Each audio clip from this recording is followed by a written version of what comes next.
Hello class, चलिए next topic continue करते हैं। अब यहाँ पे नेक्स्ट टॉपिक स्टार्ट करते हैं।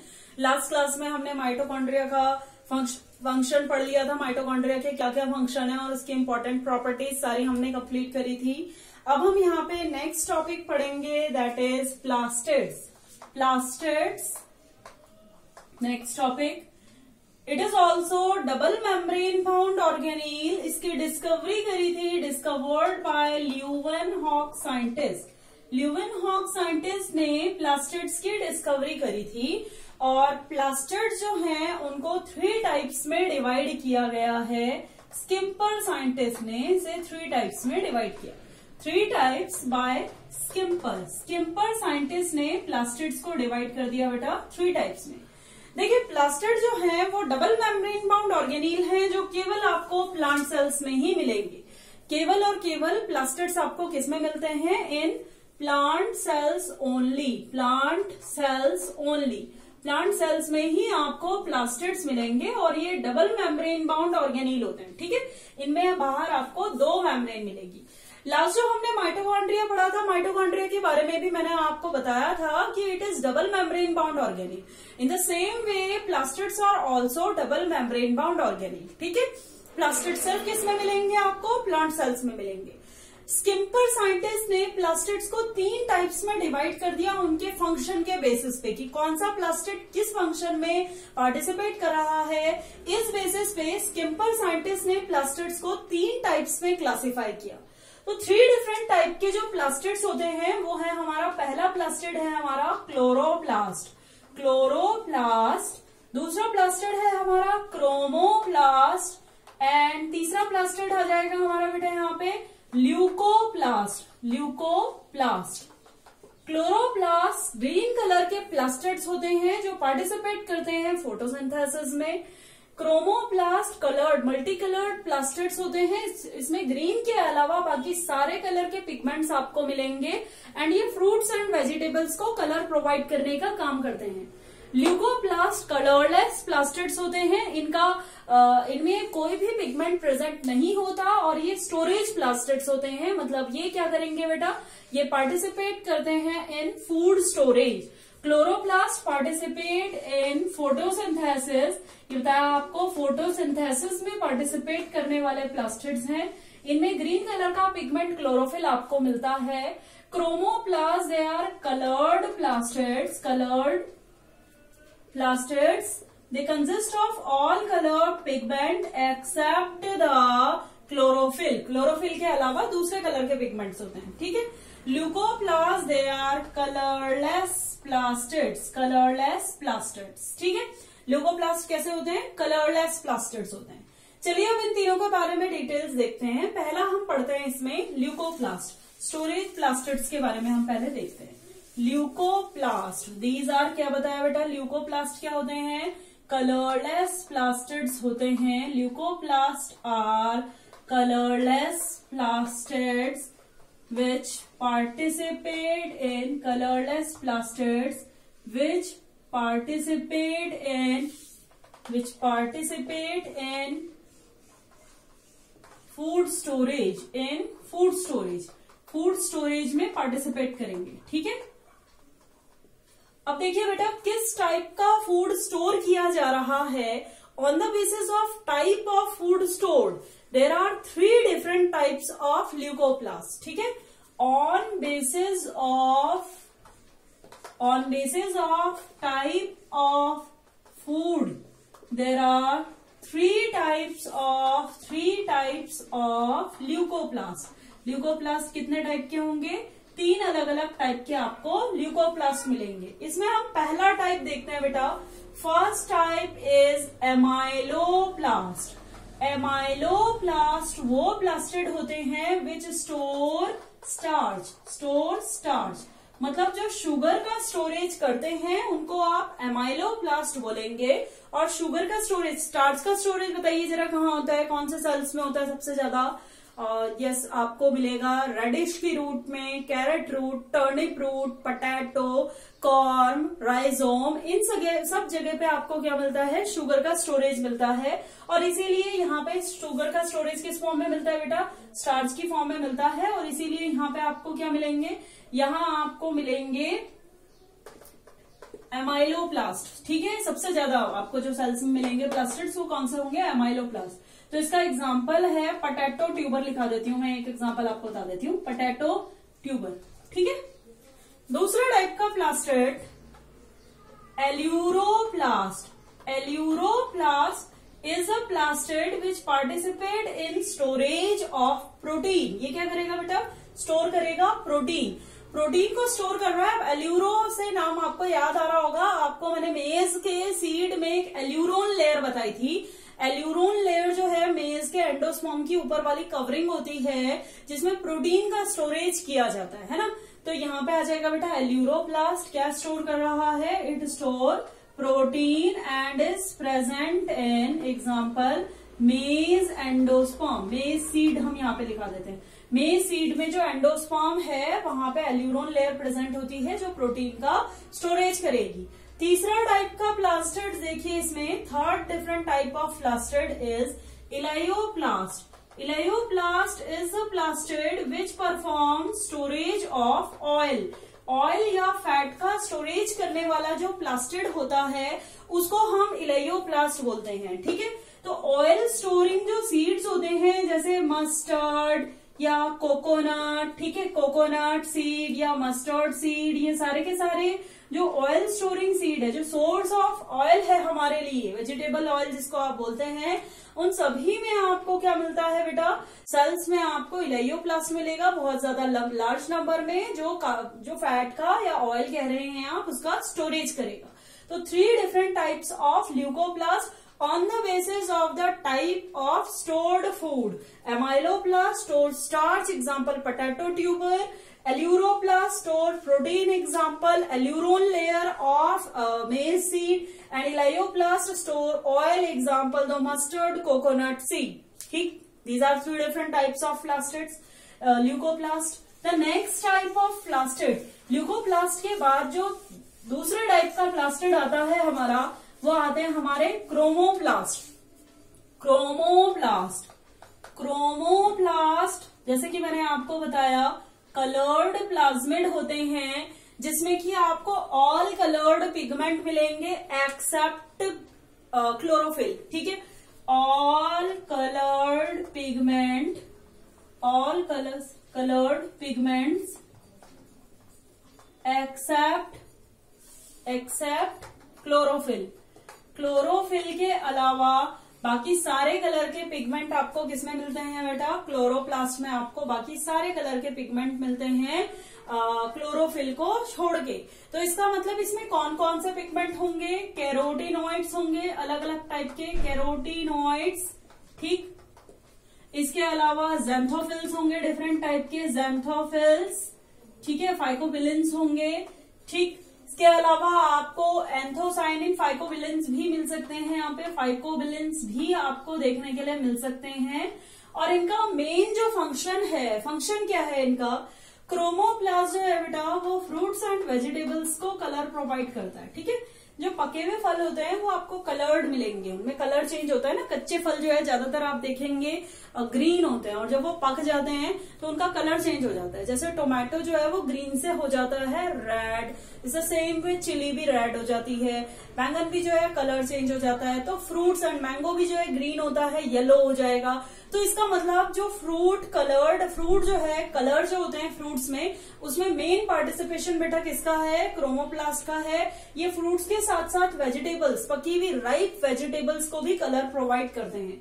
इसके साथ साथ ये पेटल्स को भी कलर प्रोवाइड कर सकते हैं, लेकिन पेटल्स को कलर प्रोवाइड करने में मेन पार्टिसिपेशन मैंने आपको जो एंडोमेम्ब्रेन सिस्टम पढ़ाया था उसमें मैंने बताया था आपको कि सैप वैक्यूल में 2 पिगमेंट होता है, anthocyanin and एंथोजेंथिन।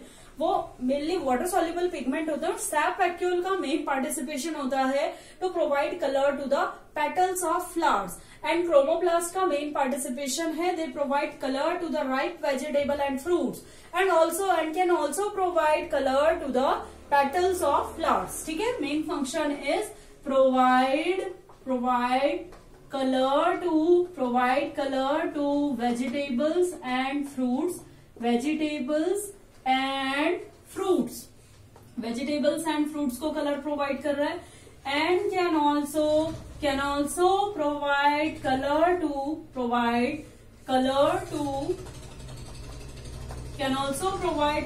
To petals of flowers के पेटल्स को भी कलर प्रोवाइड कर सकता है, ठीक है। ये इसके फंक्शंस होते हैं इसके क्रोमोप्लास्ट के, ठीक।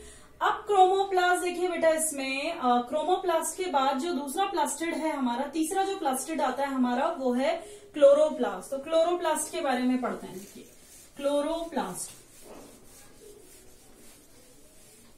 इसका स्ट्रक्चर बाद में देखेंगे, पहले बेसिक चीज समझिए। इसमें chloroplast consist of green color pigment. It consists of green color pigment called chlorophyll. Green color pigment इसमें chlorophyll present होता है, और मेन पार्टिसिपेशन इसका क्या है, फंक्शन क्या होता है बेटा, ये आपका फंक्शन करेगा फोटोसिंथेसिस में। तो ये आपको मिलेगा in leaves, present in leaves. Mainly किसमें प्रेजेंट होता है, in leaves and young stem में भी आपको ये मिलेगा। Leaves and young herbaceous stem में भी आपको ये मिलता है, यंग हर्बेशियस स्टेम में भी आपको ये मिलेगा। और क्लोरोप्लास्ट का फंक्शन क्या होता है इसका बेटा, फोटोसिंथेसिस। फंक्शन इज फोटोसिंथेसिस में पार्टिसिपेट करते हैं। तो आपको मालूम ही है सारी चीजें ये वाली, ठीक है। ये वाला टॉपिक तो आपको मालूम ही क्लोरोप्लास्ट के बारे में, इतना फंक्शन तो हर बच्चे को मालूम है, ठीक। अब देखिए हमारे जो प्लास्टिड्स होते हैं वो इंटर कन्वर्टेबल होते हैं। एक प्लास्टिड दूसरे प्लास्टिड में कन्वर्ट हो सकता है इजीली, ठीक। प्लास्टिड्स आर इंटर कन्वर्टेबल, इस चीज को समझो। प्लास्टिड्स आर इंटर कन्वर्टेबल, एक प्लास्टिड दूसरे प्लास्टिड में कन्वर्ट हो सकता है, ठीक है। Plastids are inter convertible. One plastid can convert to other type of plastid, ठीक है। जैसे कि आप पे क्वेश्चन आए कि raw green mangoes turn to yellow on ripening, raw green mangoes turn to yellow on ripening, ठीक है। पकने पे जो कच्चे जो मैंगोज होते हैं वो कन्वर्ट हो जाएंगे किसमें, येलो कलर में कन्वर्ट हो जाएंगे। तो इसका कारण क्या है, द रीजन इज क्या चीज कन्वर्ट हो गई है, ग्रीन कलर किसका होता है, क्लोरोप्लास्ट का। तो इसका मतलब क्लोरोप्लास्ट कन्वर्ट हो चुका है किसमें, क्रोमोप्लास्ट में, जिसकी वजह से इस फ्रूट को कलर मिल रहा है येलो, ठीक है। तो ग्रीन कलर्ड का अगर जो कोई भी फ्रूट दूसरे कलर में चेंज हो रहा है, कलर्ड हो रहा है, ब्यूटीफुली कलर्ड, तो इसका मतलब उसमें जो क्लोरोप्लास्ट है वो क्रोमोप्लास्ट में कन्वर्ट हो रहा है। जैसे कि मैं आपको बता रही हूँ कि मान लीजिए आपका ग्रीन कलर की चिलीज है या ग्रीन कलर के टोमेटोज हैं, वो रेड कलर में कन्वर्ट हो जाते हैं राइपनिंग के बाद। तो इसका मतलब उसमें पहले क्या था, क्लोरोप्लास्ट था, और बाद में वो कन्वर्ट हो गया आपका किसमें, क्रोमोप्लास्ट में। अच्छा, ऐसे ही फ्रूट्स के बारे में आता है कुछ पोटैटो ट्यूबर का भी आता है, क्वेश्चन आ जाता है कई बार कि पोटैटो ट्यूबर जब कच्चा होता है पोटैटो तो वो ग्रीन होता है एंड वो कंप्लीट राइपनिंग के बाद हो जाता है कलरलेस, ठीक है। पोटैटो आप काटेंगे तो अंदर से वो कैसा लगेगा आपको, कलरलेस लगेगा। तो उसका कारण है, the reason of this is, मतलब ग्रीन कलर का जो क्लोरोप्लास्ट था, ग्रीन कलर प्रोवाइड करने वाला, वो कलरलेस ल्यूकोप्लास्ट में कन्वर्ट हो चुका है, ठीक है। ऐसे ही आप कहेंगे जो कैरेट्स होते हैं वो जिस टाइम पे बिल्कुल यंग होते हैं, दे आर कलरलेस, और बाद में वो रेड कलर में कन्वर्ट हो जाते हैं। तो colourless carrots to red colour carrot में जो कन्वर्जन है, इसका मतलब leucoplast is converted to chromoplast. Leucoplast convert हो रहा है किसमें, क्रोमोप्लास्ट में। तो ये क्लियर आपको दिख रहा है कि कुछ केसेस में क्लोरोप्लास्ट ल्यूकोप्लास्ट में, कई केसेस में ल्यूकोप्लास्ट क्लोरोप्लास्ट में, leucoplast chromoplast and chloroplast to chromoplast. ये कन्वर्जन जो है इंटर कन्वर्टेबल है, एक टाइप का प्लास्टिड दूसरे टाइप के प्लास्टिड में इजीली कन्वर्ट हो जाता है। तो ये जो क्वेश्चन है बेटा, ये बहुत कॉमनली पूछ लिए जाते हैं। जैसे कि अगर जो आप पे क्वेश्चन आए कि why the fruit become pulpy and soft on ripening, then you will say that the fruit is pulpy and soft during ripening due to dissolution of calcium pectate present in the middle lamella. And if the question occurs that why the color of fruit and vegetable change during ripening, then you will say that one type of plastid is converted to other type of plastid. ये हो गया, मैंने आपको plastids के main चीजें बता दी. अभी हमने प्लास्टिड में पढ़ना है बेटा क्लोरोप्लास्ट का स्ट्रक्चर देखते हैं. The third type of plastid is chloroplast. Chloroplast भी आपका डबल मेम्ब्रेन बाउंड ऑर्गेनील है. Chloroplast it is also double membrane bound organelle. जैसे कि आपको प्लास्टिड्स बताया मैंने, सारे प्लास्टिड्स क्या होते हैं आपके डबल मेम्ब्रेन बाउंड ऑर्गेनील होते हैं. तो उसी तरीके से आपका क्लोरोप्लास्ट भी क्या है, डबल मेम्ब्रेन बाउंड ऑर्गेनील है. इसकी आउटर मेम्ब्रेन ये आ गई, ठीक है. आउटर मेम्ब्रेन बैक्टीरिया की एलपीएस लेयर की तरह एक्ट करती है और इसमें आउटर मेम्ब्रेन में बहुत सारे आपको पोरिन प्रोटीन्स मिलेंगे जो पोर क्रिएट करते हैं मेम्ब्रेन में और मॉलिक्यूल्स का, वाटर सॉल्युबल मॉलिक्यूल्स की एंट्री एंड एग्जिट को प्रोमोट करते हैं, ठीक है. अंदर वाली, बाहर वाली जो लेयर है उसमें वो कंटिन्यूअस है, ठीक है. उसमें कोई रिजेस एंड ग्रूव्स आपको नहीं मिल रहे. In the same way, the inner membrane of chloroplast is also continuous without any ridges and grooves. इसके और बाहर वाली जो मेम्ब्रेन है, आउटर एंड इनर मेम्ब्रेन के बीच में जो स्पेस है वो आपको बहुत कम मिलेगा. वेरी स्मॉल और very little space is present between the outer and inner membrane. ये आ गई आउटर मेम्ब्रेन, ठीक है, कंटिन्यूअस है without any invaginations or ridges and grooves. In the same way, the inner membrane without any ridges and grooves, ठीक है. Outer membrane में porin protein present है, inner membrane में कोई पोरिन प्रोटीन प्रेजेंट नहीं होंगे. इनर मेम्ब्रेन पूरी तरीके से प्लाज्मा मेम्ब्रेन की तरह एक्ट करती है, मतलब आपको प्रोटीन ज्यादा मिलेंगे, लिपिड कम. आउटर वाली मेम्ब्रेन में आपको थोड़ा सा लिपिड जो है इनर मेम्ब्रेन के कंपैरेटिवली थोड़े से आपको ज्यादा मिलेंगे. अंदर जितना भी फ्लूइड क्लोरोप्लास्ट में प्रेजेंट होता है, the complete fluid inside the chloroplast is known as stroma. इस पूरे फ्लूइड को मिला के हम क्या बोलते हैं बेटा, स्ट्रोमा बोलते हैं. स्ट्रोमा में आपको कुछ फ्लैट कॉइन लाइक स्ट्रक्चर्स मिलते हैं. इन फ्लैट कॉइन लाइक स्ट्रक्चर्स को आप बोलते हैं थाइलाकॉइड्स. ये थाइलाकॉइड जो होते हैं क्लोरोप्लास्ट के अंदर one upon the other present होते हैं, एक के ऊपर एक पाइल, जैसे कॉइन आपने एक के ऊपर रखे हुए हैं तो इसी तरीके से बड़ी सी पाइल बनाते हैं कॉइन्स की, थाइलाकॉइड लाइक स्ट्रक्चर्स की. और इस स्ट्रक्चर को हम बोलते हैं बेटा, मिला के आप इसे ओवरऑल बोलेंगे grana. This structure is known as grana, ठीक है. आपको क्लोरोप्लास्ट में बहुत सारे ग्रेना इस तरीके से मिलेंगे. Many granas are present in the chloroplast, ठीक है. इस तरीके से आपको क्लोरोप्लास्ट में सेवरल ग्रेना आर प्रेजेंट, ठीक है. कुछ थाइलाकॉइड बहुत बड़े होते हैं, लंबे होते हैं और इतने बड़े होते हैं कि वो एक ग्रेना को दूसरे ग्रेना से कनेक्ट कर सकते हैं. One grana is connected to other grana, ठीक है. इस कारण से जो थाइलाकॉइड वन ग्रेना को दूसरे ग्रेना से कनेक्ट करने का काम करते हैं उनको हम बोलते हैं stroma lamellae. These are known as stroma lamellae और they are also known as fret. इन्हीं को हम क्या बोल रहे हैं बेटा, फ्रेट भी हम इन्हीं को बोलते हैं, ठीक है. थाइलाकॉइड की मेम्ब्रेन में, ग्रेना में हमें क्लोरोफिल पिगमेंट मिलते हैं. क्लोरोफिल पिगमेंट जो है वो पार्टिसिपेट करता है फोटोसिंथेसिस में. क्या बेसिक स्ट्रक्चर बता दिया, आप पूरा स्ट्रक्चर इसका जो है नेक्स्ट क्लास में ही हम कंटिन्यू कर पाएंगे बेटा. आज अभी इस वाले लेक्चर में इतना ही करते हैं, नेक्स्ट वाले लेक्चर में इसका पूरा स्ट्रक्चर पढ़ते हैं. Okay, thank you.